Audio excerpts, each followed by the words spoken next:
एक गांव में एक अक्लमंद बूढ़ा शख्स रहता था जो अपनी शफकत और मोहब्बत के लिए मशहूर था। इसका पोता अली इससे बेहद मोहब्बत करता था और ज्यादातर वक्त उसके साथ खेलने और सीखने में गुजारता था। एक दिन दोपहर के वक्त अली स्कूल से मायूस होकर घर आया। इसने अपना बस्ता जोर से जमीन पर फेंका और नाराजगी से बैठ गया। दादा, जो खिड़की के पास बैठे एक पुरानी लकड़ी की कुर्सी को साफ कर रहे थे, अली की परेशानी भांप गए। क्या बात है मेरे बेटे? उन्होंने मोहब्बत भरे लहजे में पूछा। दादा, मैं कुछ भी सही नहीं कर सकता, अली ने गुस्से से कहा। मेरी हर चीज खराब हो जाती है, स्कूल में सब मेरा मजाक अलिफाड़ती है। मैं जितना भी मेहनत करता हूँ कुछ ठीक नहीं होता। दादा ने अपनी कुर्सी एक तरफ रखी और अली को अपने पास बुलाया। आओ मैं तुम्हें एक कहानी सुनाता हूँ, उन्होंने कहा। जब मैं तुम्हारी उम्र का था मैंने लकड़ी की एक कुश्ती बनाने की कोशिश की। मैंने कई दिन मेहनत की लेकिन वो हर बार पानी में डूब जाती थी।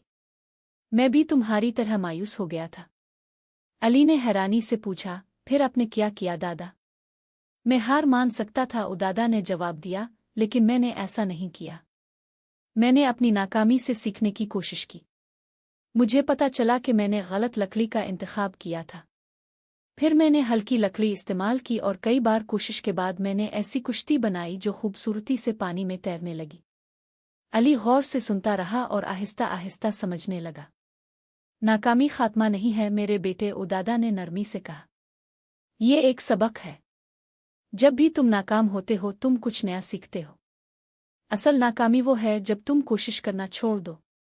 अली का दिल हल्का होने लगा। तो मुझे बस कोशिश जारी रखनी है और हार नहीं माननी। बिल्कुल ठीक, दादा ने मुस्कुराते हुए कहा। कोशिश करते रहो, अपनी गलतियों से सीखो और तुम जरूर कामयाब होगे। अगले दिन अली स्कूल में दोबारा नई उम्मीद के साथ वापस आया। अगरचे रास्ता आसान नहीं था लेकिन वो अपनी गलतियों से सीखता और मेहनत करता रहा। वक्त के साथ साथ उसकी मेहनत रंग लाई और वो स्कूल में अच्छी कारकर्दगी दिखाने लगा। अली ने अपने दादा की हिकमत को कभी नहीं भुलाया। ये उसूल उसकी जिंदगी का हिस्सा बन गया। कामयाबी नाकामी से बचने में नहीं बल्कि हार ना मानने में है। इखलाकी सबक, नाकामी कामयाबी का मुखालिफ नहीं बल्कि इसका हिस्सा है। कोशिश जारी रखो, अपनी गलतियों से सीखो और कामयाबी तुम्हारे कदम चूमेगी।